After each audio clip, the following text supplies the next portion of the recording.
Welcome back to the Nerdrotic channel. My name is Gary Beekler. I'm live in San Francisco, California, and I come to you from nerdrotic.com. And down in San Diego is my good friend and co-host, Dennis Bethaukus. What is up, Dennis? Penis. I just wanted to say it. Penis. Penis. I'm doing good, especially Dennis. since we got an early episode again of Venture Brothers episode 6, the Bellicose Proxy. The Bellicose Proxy. Yes, I was laughing throughout this whole fucking episode. This was one of the funniest episodes I've seen in a long fucking time, dude. Yeah, I'm dropping the F-bombs already. It's all right. I think this one's demonetized already. I said penis to begin with, so like 5 seconds in, so I think we're good right there. And for those of you at home playing along at home, bellicose means demonstrating aggression and willingness to fight. Yes. And this whole episode was about level 1 arching, which is freaking hilarious, man. So yeah. So we got the Monarch and Gary. Oh, by the way, before we even start here, spoilers. We're gonna spoil the shit out of everything. So if you haven't watched the episode, go and watch it. It's free right now on Adult Swim until Sunday or Monday, I believe is what it is. So go and watch it. It's actually really good. And if you haven't seen the rest of the episodes, go and watch those too. Those are on Hulu right now, if I remember correctly. Hulu, and this one, it's only on in the US on Adult Swim. So sorry to our international friends out there. And Muruhaha. Who is Muruhaha? Who's Muruhaha? I believe that's for you. Hello. Exactly. So we've got Monarch and Gary, not this Gary, but Gary's Monarch's Gary, which is right behind me over here. I'm at least a level 7. Come on. Yeah, level 3. Entering the Guild of Calamitous Intent and getting a tour. And I love the floor. Have you eaten breakfast? Why, no, we haven't. Good. Then the floor drops away. You gotta be kidding me. So they're walking through and they're saying, behind each door is the future of villainy. Scams, shams, and oh dams. Yeah. And they go behind this door and they open it up and you see a character looks suspiciously like Shithead from Wanted on the crapper. Yeah. Saying, shut the fucking door. And that is the men's room. The women's room. The ladies' room. Yeah, that was pretty funny. And it did look exactly like Shithead. And if you don't know who Shithead is from Wanted, one of the best villains ever created, it is 666 pieces of shit by 666 of the most evil people in the history of the world. Yeah. And it's sentient. Yes. And it's sentient. Yes. Sentient shit. Exactly. Yes. What flavor is this cloud? It's making me hungry. It's pineapple. This episode was pretty much everywhere. So forgive us if we are everywhere on this one, because it was kind of like they had a lot of fun with this and we're just throwing all kinds of shit in there. Dude, I love when they're opening up the rooms and it's like, this is the BTC. Yeah. The blackmail training center, and it's got some old guy with 2 girls on him, and those are 2 guild operatives. This is a job I apply for every year. Denied. Yeah, the surgical alteration center. Dave Grohl. Why would you want to make anyone look at Dave Grohl? Nobody denies Dave Grohl. he got King Diamond, smart ass. He got a Beatle to play in his band. Yeah. The hypnosis room. Then we had hologram training center. Oops, no, that's the vicious animal training center instead. Yes. So back out slowly. And then the guild interrogation hub. You mean the GIH? Why would we call it that?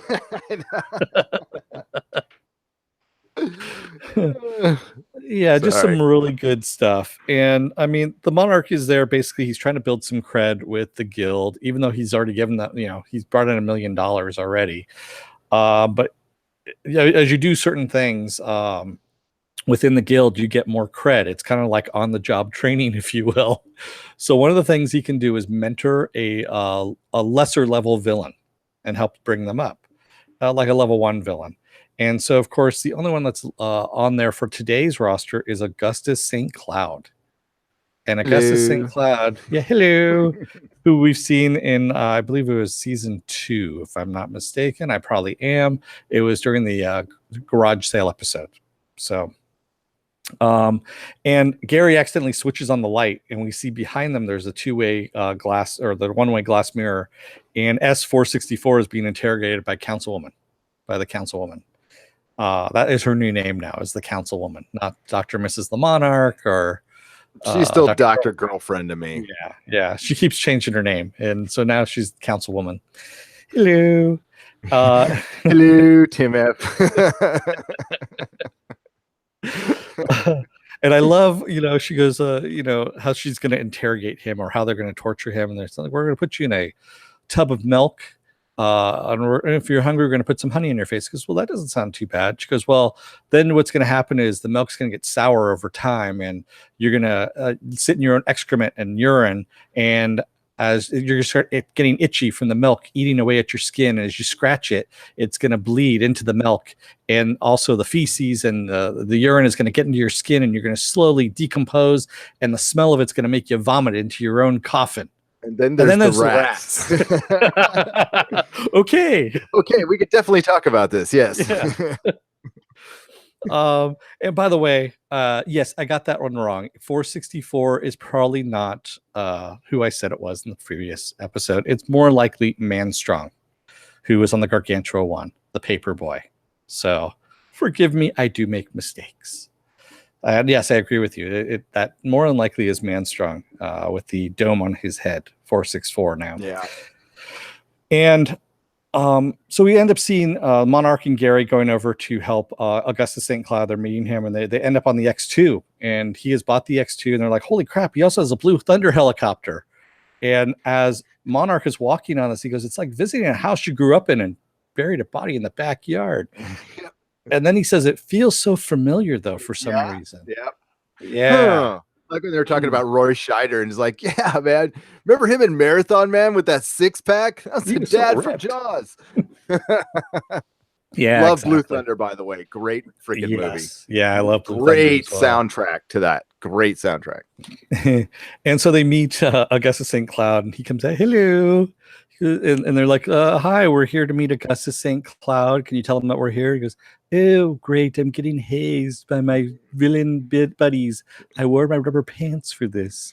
I always make wee-wee when it tickles. I always make wee-wee when I get tickles. So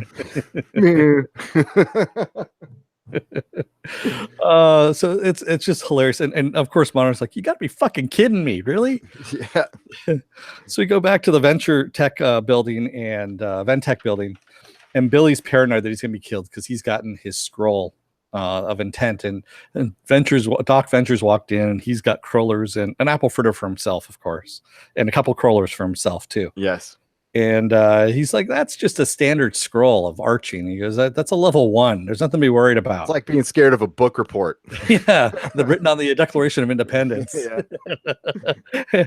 And he even asked Brock, he goes, hey, Brock, we got a level 1 arching situation. He goes, oh, you want an aspirin or something? You want an aspirin?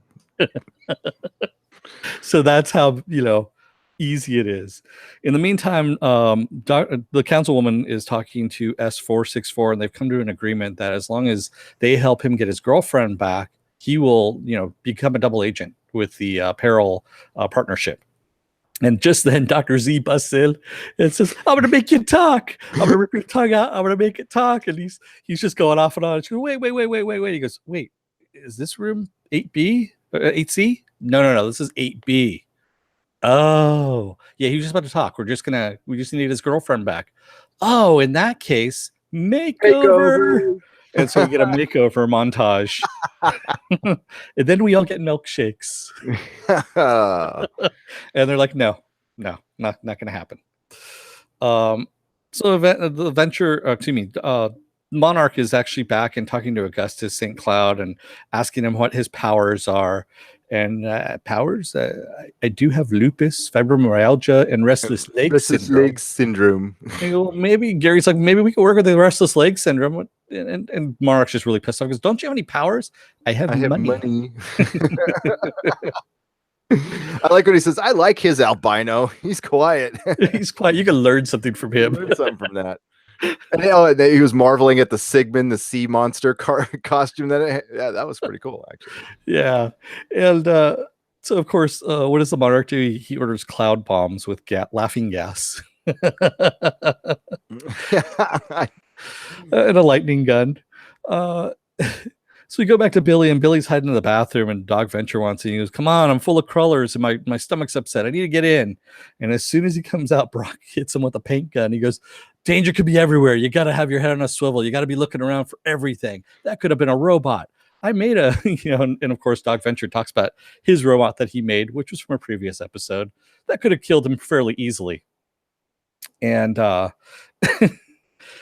and of course, every shadow is a villain. He walks in too, and Brock doesn't even look and just shoots behind his back and hits him. And he goes, "You're just, you're not even dead. You're more, you're wounded. You could get me, like take me out for my legs, or get a sharp instrument and come." He's running away, isn't he? He ran away, didn't he? And I think he's trying. Sorry, I gotta get my quiz boy voice going. Yeah, get the little quiz voice going. In the meantime, Monarch is training St. Cloud on how to make an entrance, how to arch with the cloud. Reset! Reset. Yeah. They're out on a tennis court, and there's this purple fog. And that's when he's like, "What storm is coming. I hope you brought your rubbers." What are you doing? We, don't improvise. Reset! He goes, this cloud tastes like pineapple. It's making me hungry. Oh man. And of course, so Monarch says, he has to have an evil laugh, and that's the St. Cloud's like, meh, meh. He does that thing at the end. Yeah, Gary's calling him out. He's like, "What the hell is that?" At the end, like, at the end, goes, what is that? Scary, but in a gross way. Oh my god. I mean, there's just so many things in this. And of course, the Monarch has to give him an example of what the evil laugh is. Yes. And it's a great evil laugh from the, he goes from the diaphragm, and just birds get scared and fly away. And it's awesome. Just really, really awesome. I'm really missing like arch, level, whatever Monarch 7. Yeah. Is that the highest level 7? Yeah. I think they go up to a 10, but I think Venture's a 7. Yeah, barely. Yeah. And that's just because he got money now. So he exactly leveled up a little bit. So Hank walks in. He's like, "I'm just here to get my clubs," and he sees Billy hiding behind the couch. He's like, "Are you?" And he goes, "Yeah, of course I am." He goes, "I think someone's here to kill me." And he goes, "Oh, that reminds me." And he pulls out a paint gun and shoots Billy. I told you not to trust anybody. Yeah, Brock's of course on the watch phone going, "I told you not to trust anybody. Trust no one." So we go back and we see this Batmobile, driving down the street. The Burton Batmobile, which is awesome. And, Gary's driving. He's like, "I want this." And Monarch's like, "Of course you do." And so the Monarch's explaining to Augustus St. Cloud that they're going to do, he goes, "Are you ready to pull your penis?" He goes, "Your first penis?" Yeah. Your first penis? He goes, "What do you mean?" "Preliminary effective new information schooling." Kind of like recon. And, St. Cloud goes, "Well, why don't they call it recon then?" "Because it's a penis." "Well, why is it called penis?" "Excuse me, what did you say? I can't hear you back there." "Penis?" I said what? Penis. Penis. They're laughing up in front.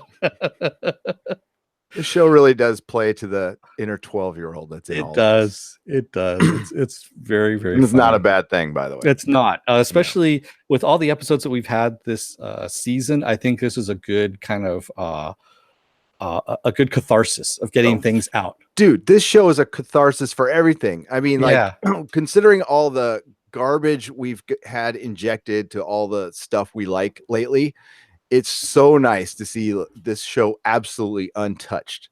Now, maybe it's because it took 2 years to make, but there's like zero of all the tripe and crap that's been going into some of our favorite properties in this show. And I don't think it'll ever happen, to be honest with you. So hats off to Doc Hammer and Jackson Public for fucking being geniuses and badass. Love you guys.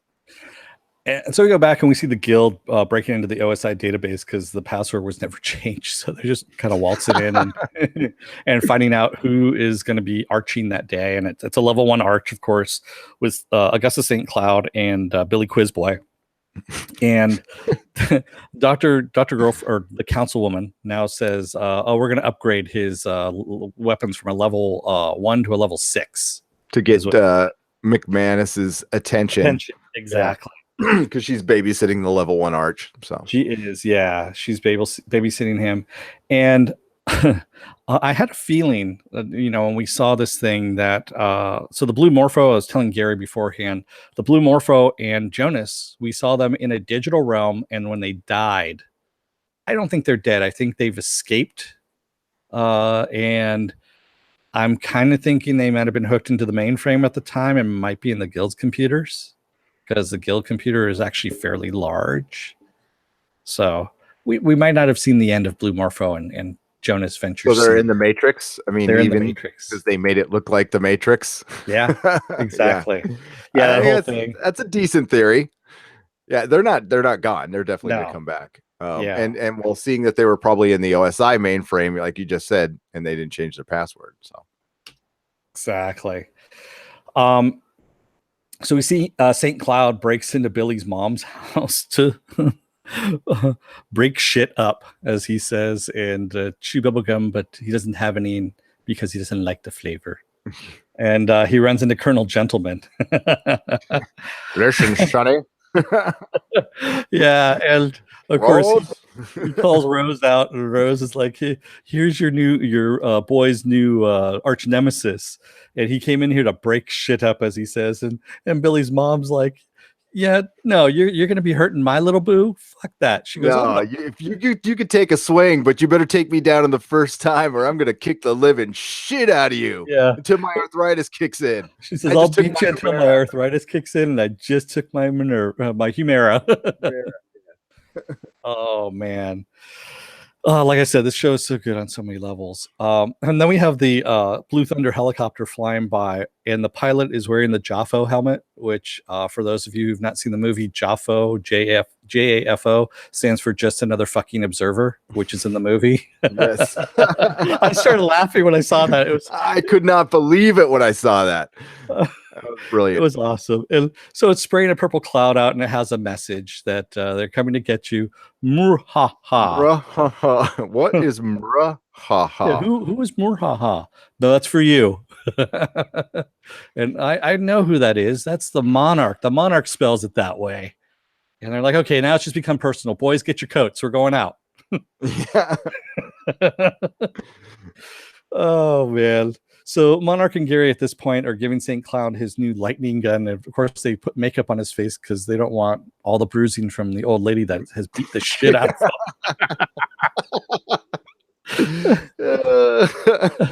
They throw the gun to him, and he's all, I fell in my boom, boom, boom. Yeah, it's just so wrong, man. And of course, so yes, abundant claim. Rose is a triple threat. Yeah, she is. Abundant clam, sorry. Abundant claim. What the fuck? I can read. So we see Doc Venture brings Billy and Pete over to Enzo's to get them new suits, and Enzo's saying it's going to take them 3 months. And it's like, no, we need something now. Can we just rent something? He goes, I'll pay double the rent. And he goes, I've got something just for you. He goes, why don't you steal it like this beautiful bastard here? And of course, he got something for Pete because Pete's very tall, but nothing for the little boy. I can help a pink man, but this one like a bambino, except with a head like a giant, like a 6 meters tall, molto grande. Oh, it's awesome. And but Enzo hear nothing. Enzo hear nothing. You don't say anything about Enzo doing this. OSI ends up blocking the area for the level 1 arch, and McManus is the truck driver, of course.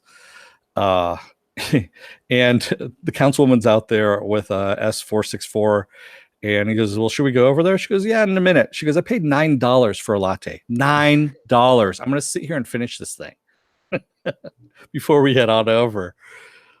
And so Venture and Brock are in the lobby there of Ventec, and we see Pete dressed up as Killer Drone. He's in Killer Drone's old costume. And they're trying to get Billy Quizboy to come out. And he's like, no, I'm not coming out. I look ridiculous in this thing. And he goes, come on, Delta Boy of Venus he wore that thing from 1962 to puberty. And he was in Nigh and Vulnerable in it, which is a nice callback to the Tick there. Yes, it was. Yes, since they were both writers on that show. Is Killer Drone. You think a guy named Killer Drone would have a better costume than this? Yeah, he's got a stinger in the ass that well, fires.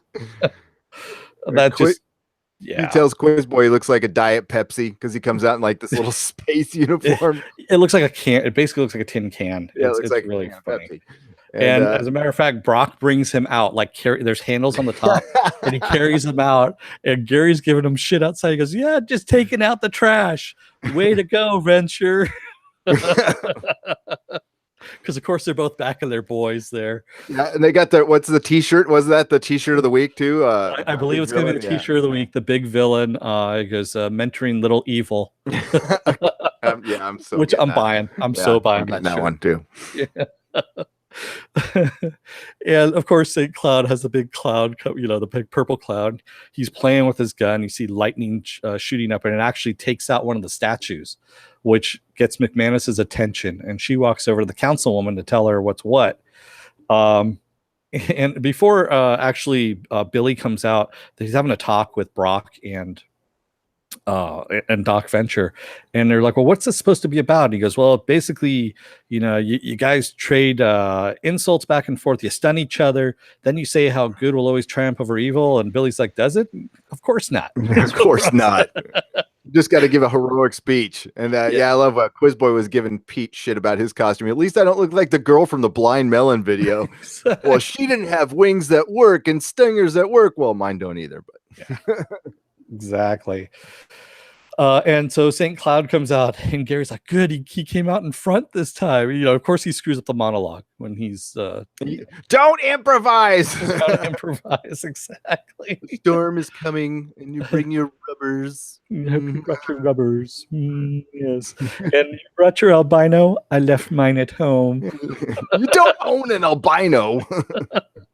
I'm not his albino. You don't own us. So we come back to Billy delivering his heroic speech, of course, and St. Cloud throws his little gas pellets, but he can't throw all that far. And so or at all. So he gasses himself while his cape goes over his freaking helmet. And by the way, his helmet it looks like a Nova core helmet. It's foam core. It's got a cloud, and I'm sure you guys, and it's like two lightning bolts coming out. It's so funny. And so it's laughing gas, and they're all getting affected by the laughing gas. And at one point, Billy's like, "I'm gonna puke in my Delta Boy helmet."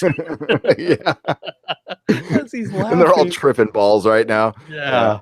And we see the lightning rifle go off at one point, and you can hear him say, "Who has my rifle?" Yep, that might come up later. Somebody took my rifle. Yeah, somebody took the rifle. We don't know who. It's a level 6. Yeah, McManus comes up on what the councilwoman, and says, "Hey," she goes, "You don't, that's unsanctioned. He has a weapon. I suspect he has a weapon that's above his grade."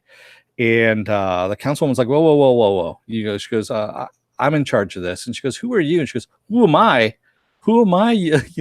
And she goes off on her. She goes, "I will wipe the floor with your fat trucker ass." Yep. Forget the happy ending shit. I'm going after this bitch. Yeah. And of course the monarch goes, whoa, I gotta step in. And he comes in and he grabs the councilwoman. He goes, great to see you here, councilwoman, about my call. I need to come, I need you to come over here and take a look at this. And in the meantime, Gary's like, "Oh, you two kids, this is all gonna be nothing but paperwork now. Why don't you go off and have a nice night?" We forgot Billy Quizboy's speech too. In darkest light, even when there isn't a flashlight. Oh man. And so they explain actually to McManus that S464 is actually a double agent, that he is working with the guild to infiltrate the Peril partnership, and so she forgives him. Yeah, well, he did all this to get his girlfriend back. He doesn't really give a shit about who his loyalties are, and she's like, "You did this for me." Oh yeah. And then Dr. Girlfriend wasn't having it at all. Yeah. And so Gary sends them off, and they're cleaning up the mess there. And at the very end, We see Billy and Pete talking to Hank and Dean, telling them, "Yeah, I was kicking him in the ribs, kind of like Goodfellas styles. He was down, I was just kicking him and kicking him." And they're talking about how they were badasses and everything. Yeah, going after those ribs like they were money. Yeah. And Brock, talks to Doc, and he goes, "Are you going to tell them that they hallucinated the whole thing and that we found them sleeping asleep in a little pile, all three of them?" Yeah. Never. Is what Doc says. Oh shit, that was great. I gotta get those shirts. I gotta get me and Nerderotic Jr. those shirts. Yes. God, yes. Oh yeah. Mentoring Little Evil. Mentoring Little Evil, dude. That was just brilliant. Yeah, when I saw that, because I was wondering what the shirt was going to be for this week. I saw last week's. Last week's was good, but I was like, no. This week's, I'm like, yeah, I'm in. I'll do that. That's worth my money. So let's get to the chat. Let's get to the chat. Man, obviously our Friday night, which we were going to start early, is now going to probably end up just starting on time, but yeah. Sorry about that. It was my fault. I had to update some shit, and it was not pretty. Let's just say that.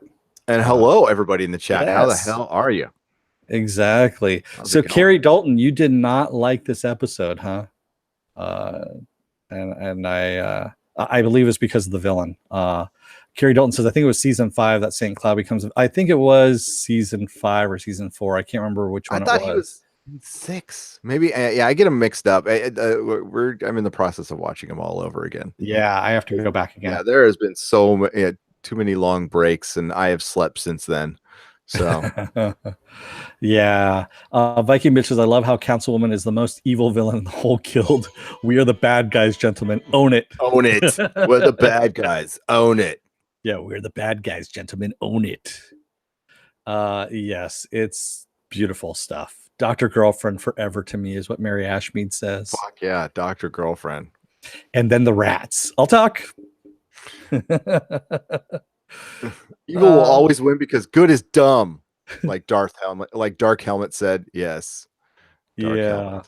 Yeah, Mary Ashmead says he keeps calling them rubbers for rubber pants, boots, etc. Yeah, everything was rubbers. Rubbers. You have your rubbers. Jody says, so it's safe to say Venture Brothers season 7 has been pretty much the best one yet so far.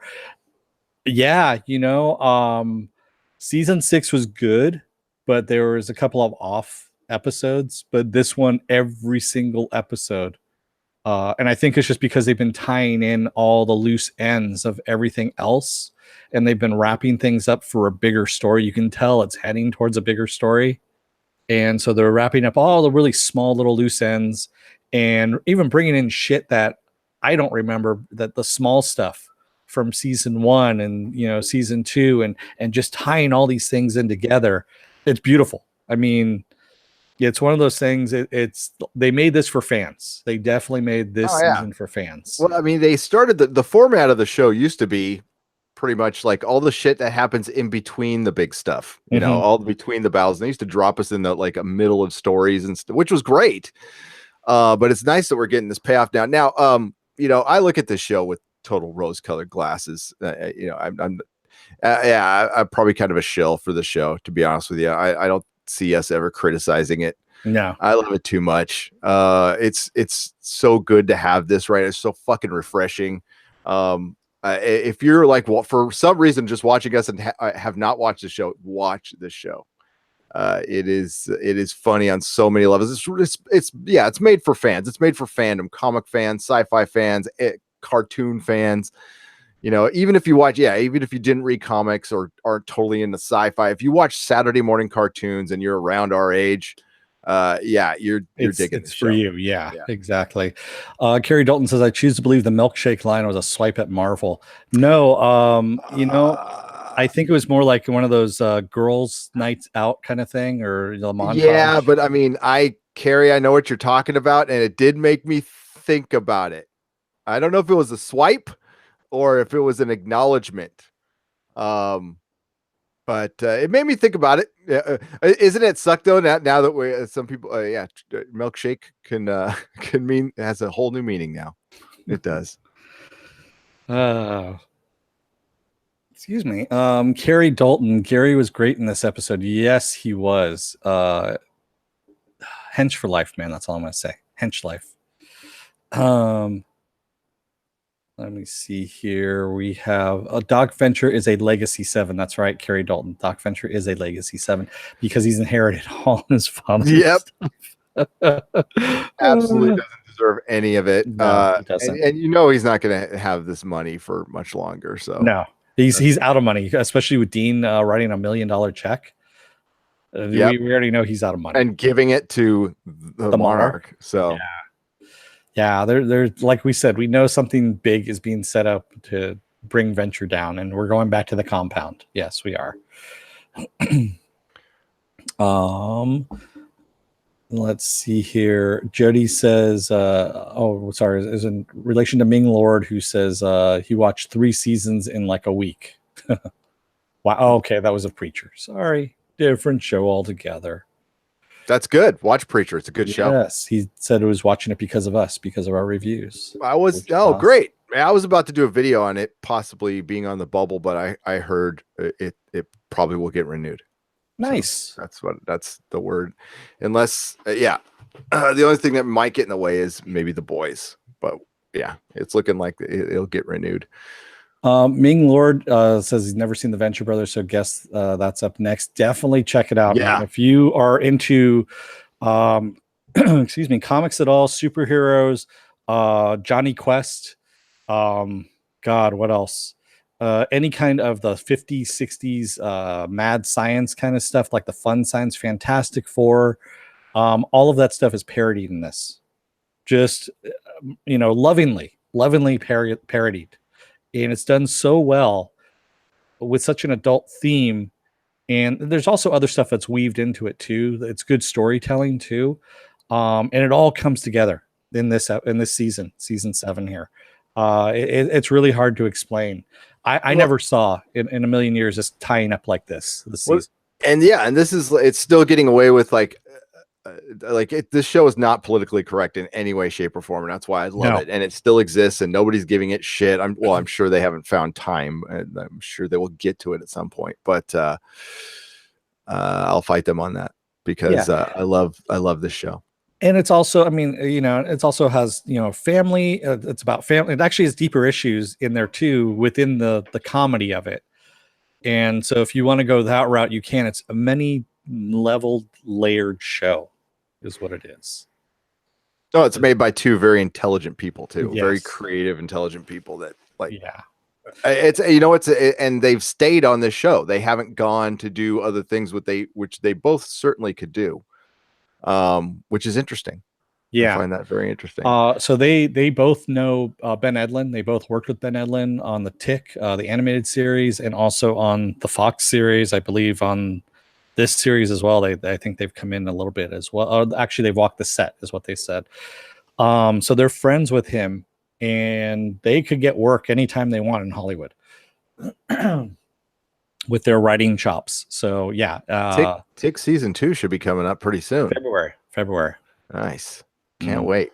Yeah. 2019 is going to be packed. The beginning of 2019 is going to have so many shows, like from January to April. I think all the major shows maybe except for Westworld are coming back, including Game of Thrones.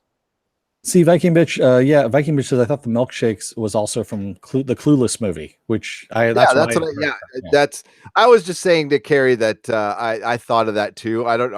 This was probably written before that happened, to be honest with you, because they've been making this for 2 years.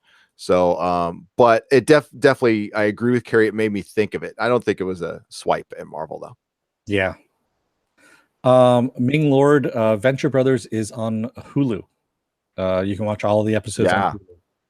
And because you're in the EU, UK, so it's on Hulu. Sorry, it's not on Amazon Prime or Netflix. I'm not saying Marvel doesn't deserve a few swipes. And I'll say again, I wish these guys were in charge of it.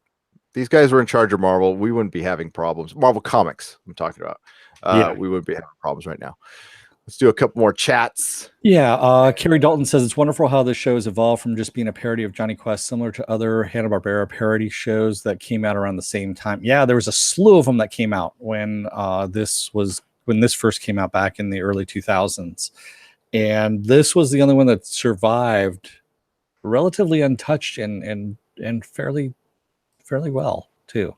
Keep reading the chat. I'm going to run our Patreon video, which is missing Mary Ashmead and a couple other people. So thank you, Mary Ashmead. You will be on when the next podcast tonight. I'll have time to fix that real quick. Sweet. Tim F. Yes, it felt like waiting forever for this season. It was 2 years. It really was 2 years. And I had to go back and watch like the last half of season 6 just to remind myself of what was going on. Because I remember I liked it a lot, but I just couldn't remember. And I mean, I have them all on Blu-ray. So not Blu-ray, but I have them on DVD, some on DVD. With animated stuff, do you really need the blue? I mean, like, yes, I'm gonna go out and get the animated series 4K, but I don't know. Yeah, it is definitely worth the wait. Yes. This is something that you have to own. Plus, the special features are pretty good on the the commentaries. Commentaries on anything animated that's very well animated are really worth it. Animators are very twisted people. I'll just say that right now. Yeah. They really are. Viking Bitch, yes, I miss Warina as well. I want her and Brock back together, but I think Brock is scared. Because where is she? She's just supposed to be across the way, right? She's supposed to be across. Could they not get the voice actress or something? I'm just maybe.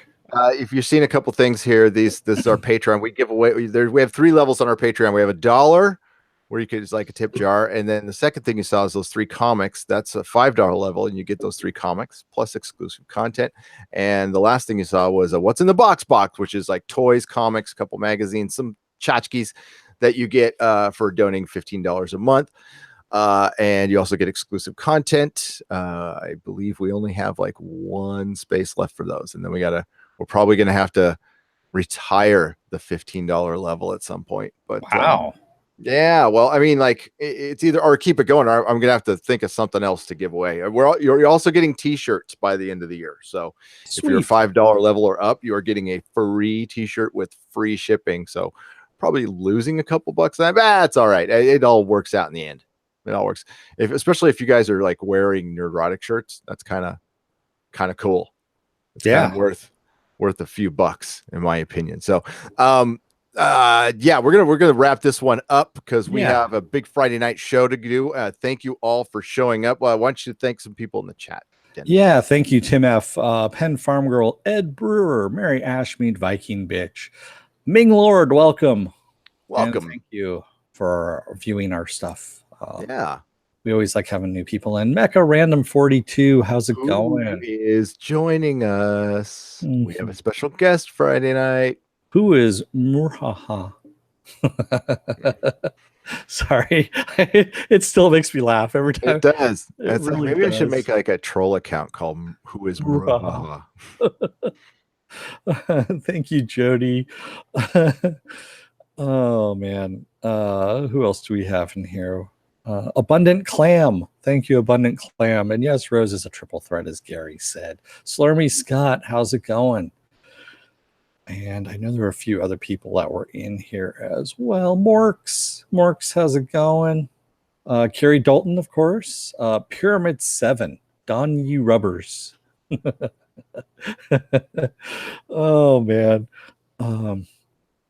that's awesome. And I believe that is about as far as I'm going. Oh, and Philip A. Demick was here, and Felipe Diaz. Felipe, what's up?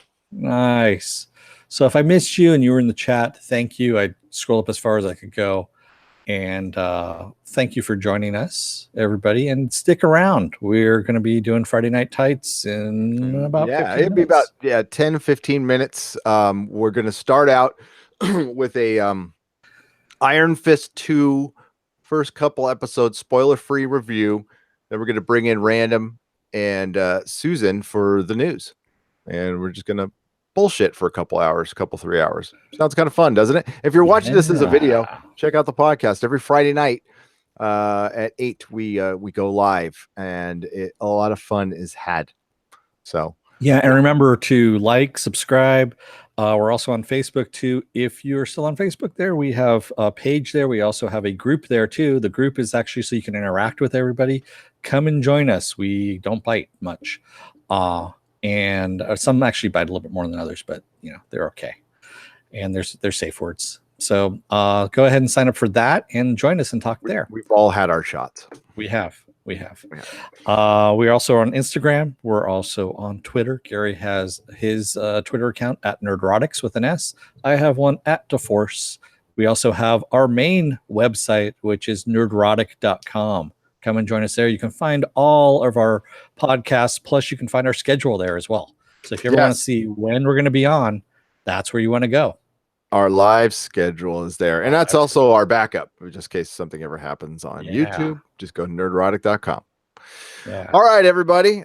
We will see you all soon. You're wonderful. You're the best chat on YouTube. It was great to see you. And we hope to see you in 10 or 15 minutes. So hang in there. Yeah. Fun stuff to talk about. And go Team Venture. Go Team Venture. And penis. Penis.